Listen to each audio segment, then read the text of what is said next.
Giuseppe!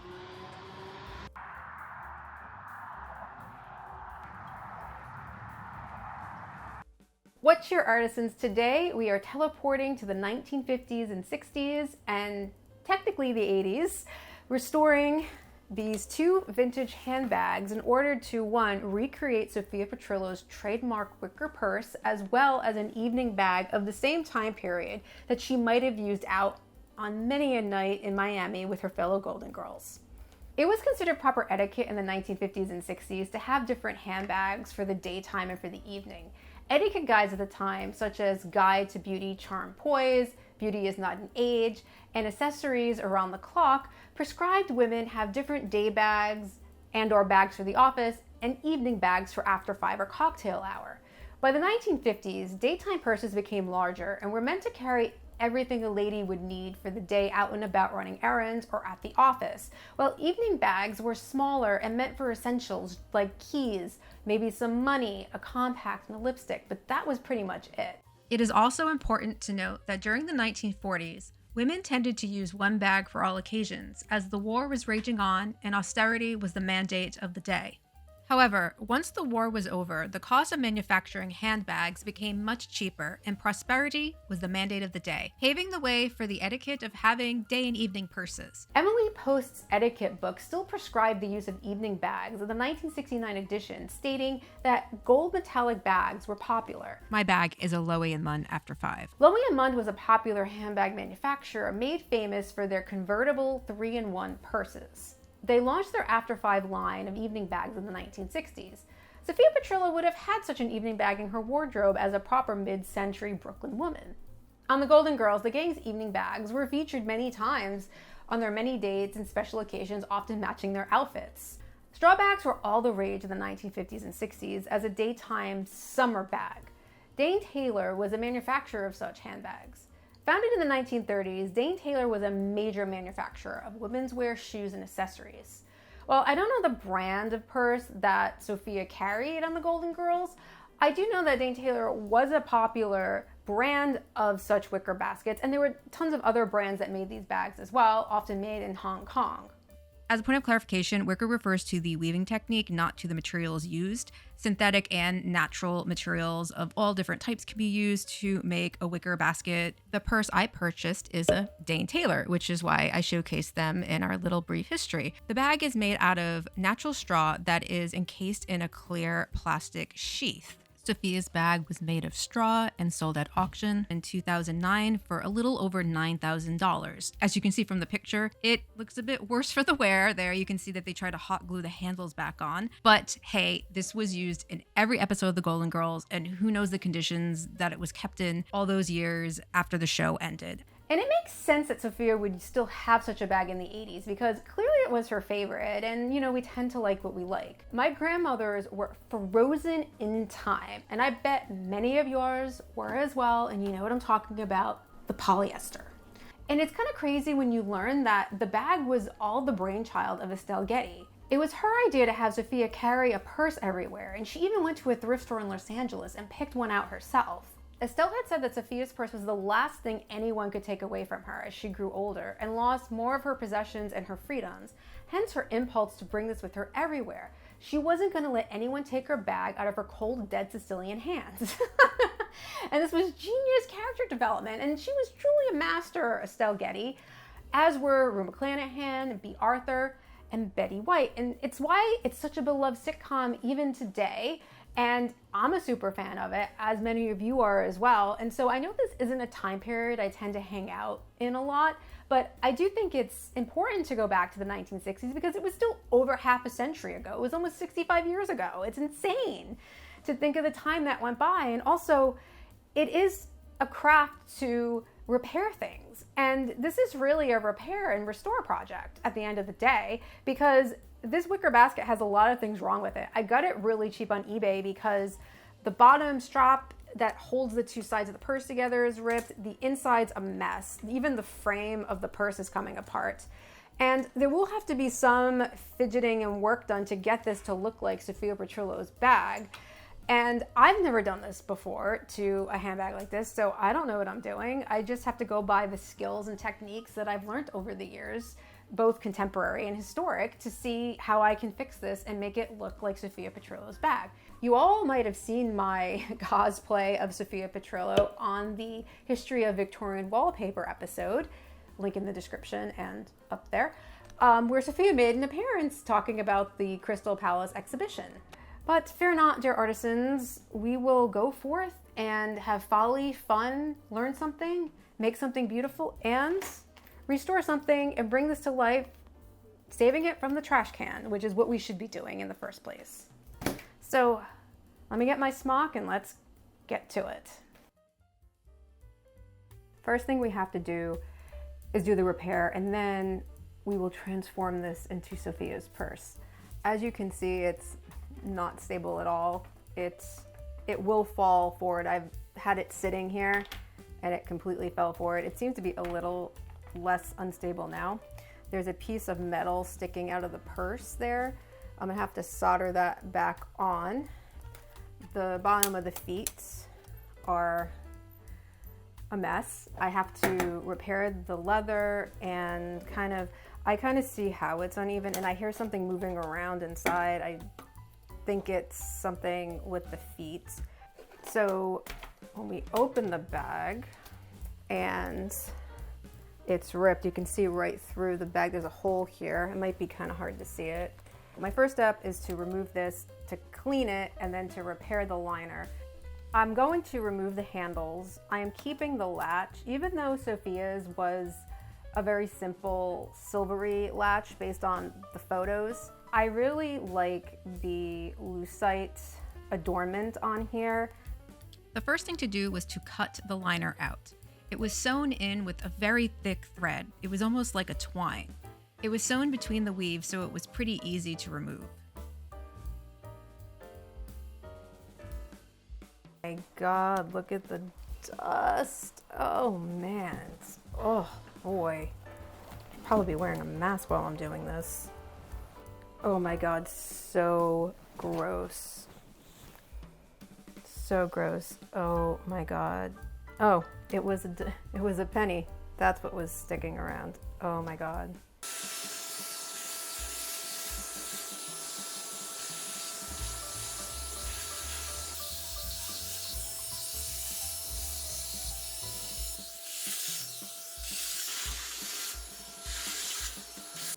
I knew the frame was falling apart, but I didn't realize it was this bad. I don't know what metal this is, but it was so corroded, it came out pretty easily. The first thing I did was wipe it out with just a damp cloth. As you can see, it is absolutely filthy. Then I took the hardware off. I was really careful not to break those little tabs so I could reuse the handles, because even though I'm not using them again on this project, I hope to use them on a future one. The feet came off so easily. They were fastened like those little brass fasteners you used to get in elementary school to make little booklets. I was relieved because I was honestly concerned I'd have to replace them and was ecstatic that I didn't. To my surprise, the bottom of the basket was also held together by several pieces of wire that were twisted together to further fortify the two sides of the purse being held together. These were a bit futzy getting off, but then once I twisted them a couple more times, they just kind of broke apart and disintegrated. It just shows you how old this purse is. I mean, possibly pushing 70 years old. Everything was going smoothly until I got to the little toggle that closes the clasp, and when I went to untwist it, it broke off at the end. So I'm gonna have to figure out what to do about that later. I went into the bathroom and washed the liner in some Dr. Bronner's Castile soap, lavender scented, with a toothbrush and really, really scrubbed it. It was absolutely filthy. That dust was just caked on to the end of that layer. I mean, look at how dirty that water is.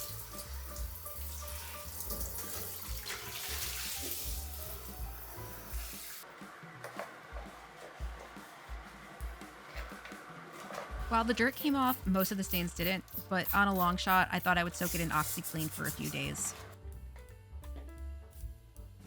To clean the wicker, I took some Dr. Bronner's and a toothbrush and just scrubbed and scrubbed and scrubbed. It seemed like I just could not scrub enough. Fortunately, because the straw is coated in that vinyl clear plastic, it came off pretty easily. And though I didn't get it all off, I cut most of it off. And I couldn't believe how much of it was still there, even though it looked clean. I used a damp microfiber to wipe off any excess soap and then let it air dry for a couple of days to make sure it was bone dry for the next steps.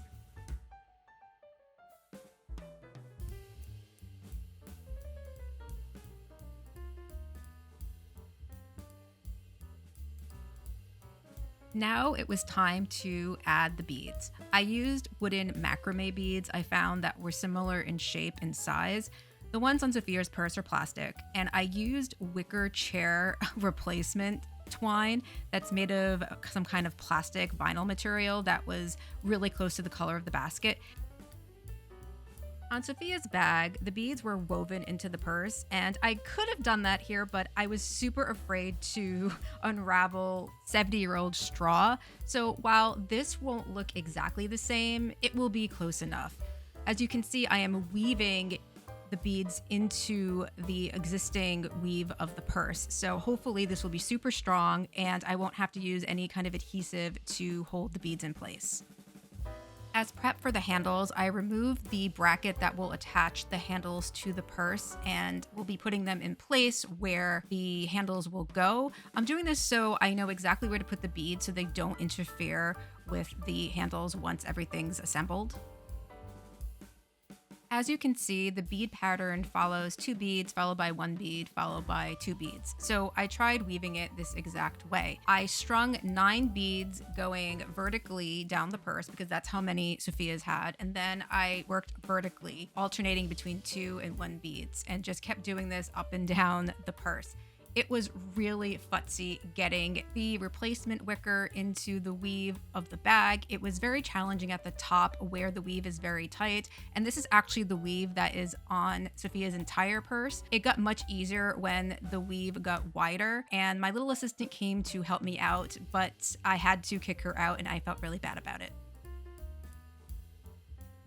I discovered as I was doing the second side that they weren't going to be perfectly symmetrical, even though I counted the right number of vertical ribs going down the purse to make sure that they're the same distance apart. It's because of the slope of the bag. The bag tapers at the top, unlike Sophia's, so there's no way that they were going to be perfect. And you know what? This is all about not being perfect, so I welcomed the challenge of accepting this. Okay, so this is the part I am dreading, and it's putting the metal support braces back on, trying to epoxy weld them back onto each other while it's interwoven, and it's kind of got like a tension spring action situation. I don't know how successful this is going to be. In the end, I might just ditch them. It's not like I'm putting a ton of things in this purse where it needs the support so it doesn't break the wicker. To prepare the surfaces for the epoxy weld, I had to file down the contact points, so whatever metal pieces I was going to weld together had to be perfectly cleaned and roughed up metal. The epoxy dried faster than I expected. However, it didn't set for 4 to 6 hours, and so this set me up for a world of frustration. Because of the spring action and the pressure points of some of the contacts, they would pop open, so you will see copious amounts of tape being applied, and it's kind of crazy how I did this. It took a couple of hours, so much that I had to do a second batch of the epoxy because it ended up drying out and getting too thick and stringy to be effective.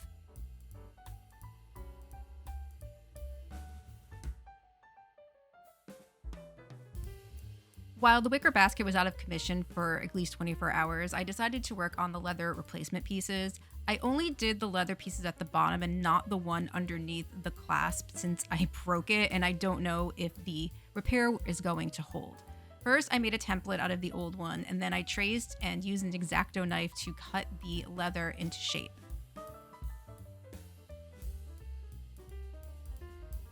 Then I got some aggression out. It felt really, really good.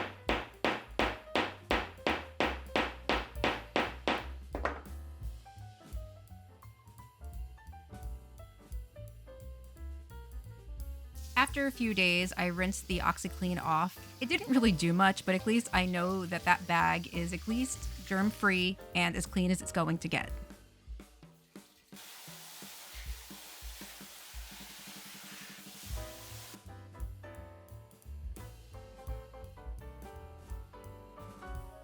Once the liner was dry, I tried fixing the holes with some E6000 glue, but it wasn't very successful. It was the only fabric-friendly glue I had on hand. Then I remembered I had puffy coat repair tape, and I used that and it worked like a dream. It really, really did. Sure, you can see that they're there, but at least I know that it's not going to rip any further, which was the objective of the exercise.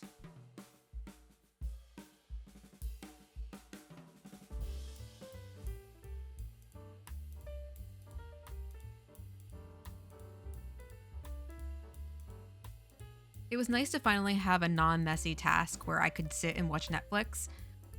I sewed the liner back together using a simple backstitch.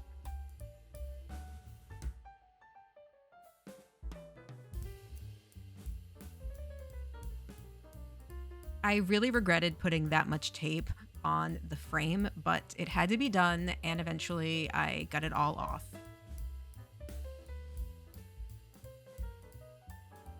I then cut off the ends of the faux straw I used to attach the beads. I wanted to ensure that it didn't poke through the liner. It was time to put the hardware back on.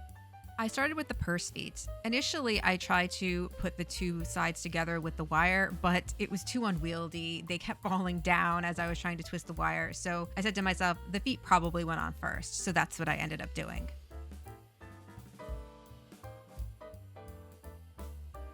This was the most frustrating part of the project, by far.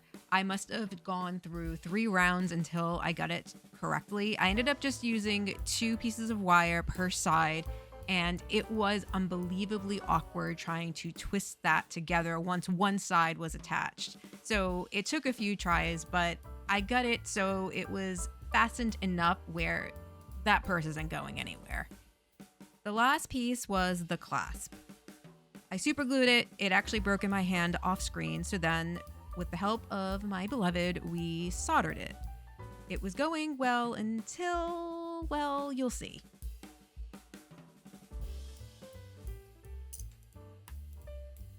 It broke off. Of course, I had a plan B. I made a safety wire around the side that didn't break to add extra support. For the broken side, I couldn't use a safety wire because there wasn't enough space between the nub and the wicker weave. So I just pushed that nub into the wicker as much as I could. Fortunately, the tension was so great from just pushing the clasps through the wicker weave that it wasn't moving much to begin with. So I was confident between me pressing the metal into the wicker and supergluing it that it wasn't going to go anywhere. And once it dried, it didn't move at all. So I just have to be careful with it. I sewed the liner back in with some Speedy Stitcher sewing thread. It's a waxed polyester thread. It was a little difficult to work with because the wax came off on my hands, but it was perfect for sliding through the wicker and through the vinyl of the lining. I started on the sides and worked my way up to the top. This was actually a second go because the first time I didn't put the clips at the top, so when I got to the top, there wasn't enough liner to sew in. So lesson learned. Kelly clamps aided in the tough stitches that I just couldn't pull through with the strength of my own fingers. As with the original, I had to tie off the ends of the thread right into the wicker so it is visible, but that was how it was done. There's really no other way to hide the thread. I was able to tuck it in under the liner with the Kelly clamps, so it was somewhat hidden. I think the handles are my favorite part of the project, not because it was the easiest, but because the handles are really what make it iconically Sophia's purse. Fortunately, I found these purse handles that were meant to have beads on them. I could not find anything new online. Even Amazon didn't have anything like this. So thank you, eBays, and thank you, thrifters out there. I really appreciate it. The last thing to do was reattach the handles by squeezing the brackets that were on the purse into the end of the handles that I had just beaded. It went surprisingly smoothly. I was afraid that it was going to be a struggle, but they went in very, very snugly and very, very easily. So I was quite happy.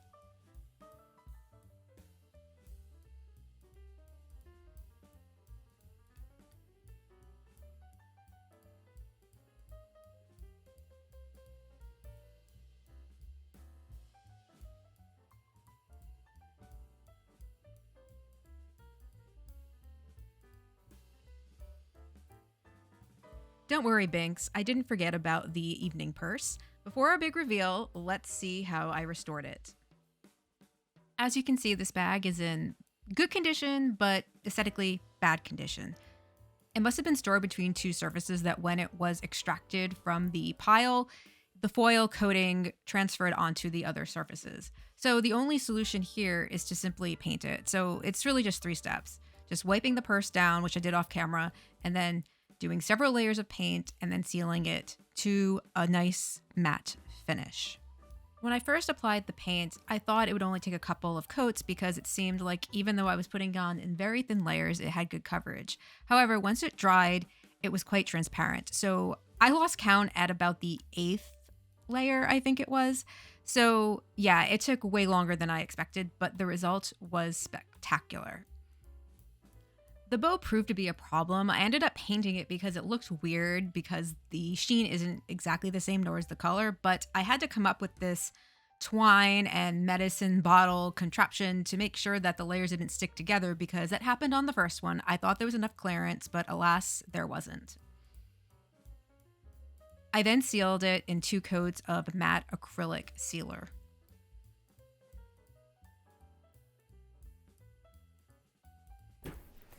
I know I'm a little bummy today, but don't we all deserve to wear our sweats once a week at least? Okay. So now is the time to take the tape off of the frame of the purse.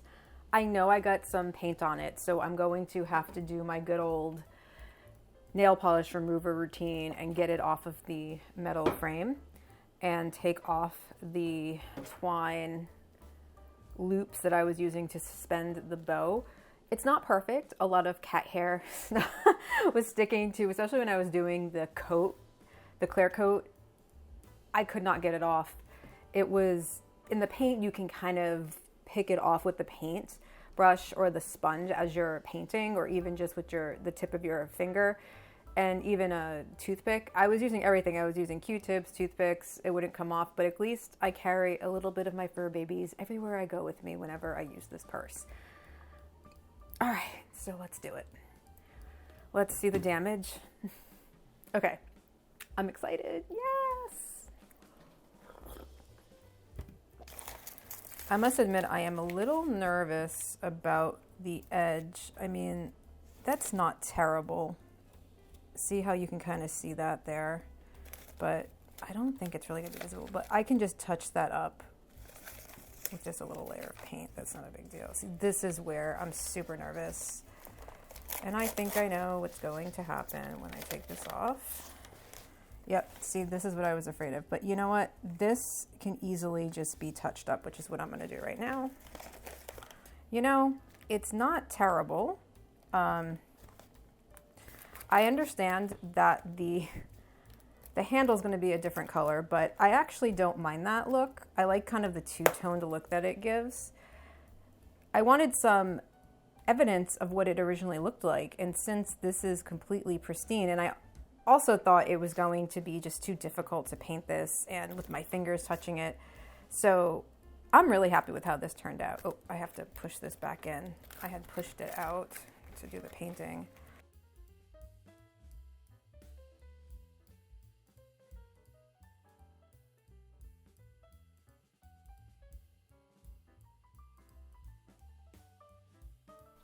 Okay, so I went and touched up where I missed from the tape being slightly on the vinyl and not just on the frame of the purse.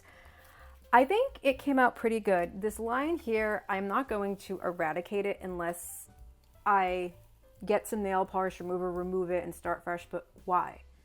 This whole channel is not only helping me express myself and do what I love and learn and learn and learn even more, it's to also teach myself that I don't have to be perfect and that anything that a human makes will not be perfect.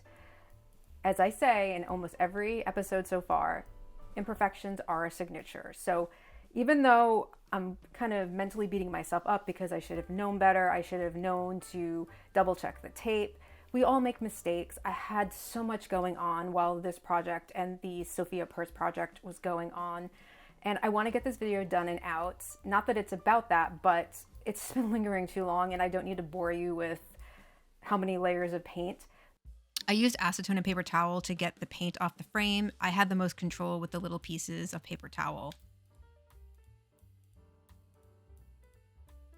See this orange stuff? That's actually a coating that's on the metal to make it look gold, so I have to be careful, but it kind of adds to the charm of it being old and weathered. The last thing I did was put some of the acrylic sealer on the line just for some added support and protection.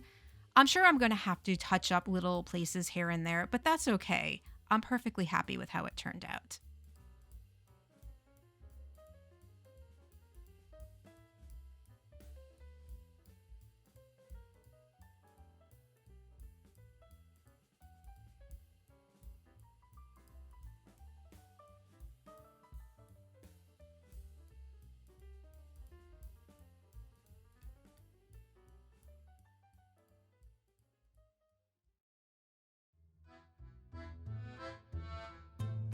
All right, let's roll. Hey, Giuseppe!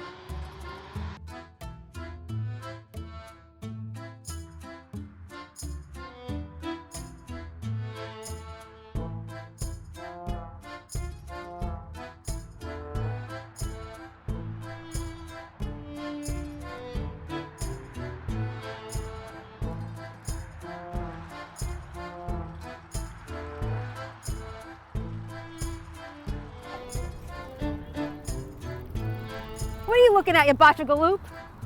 Jeez.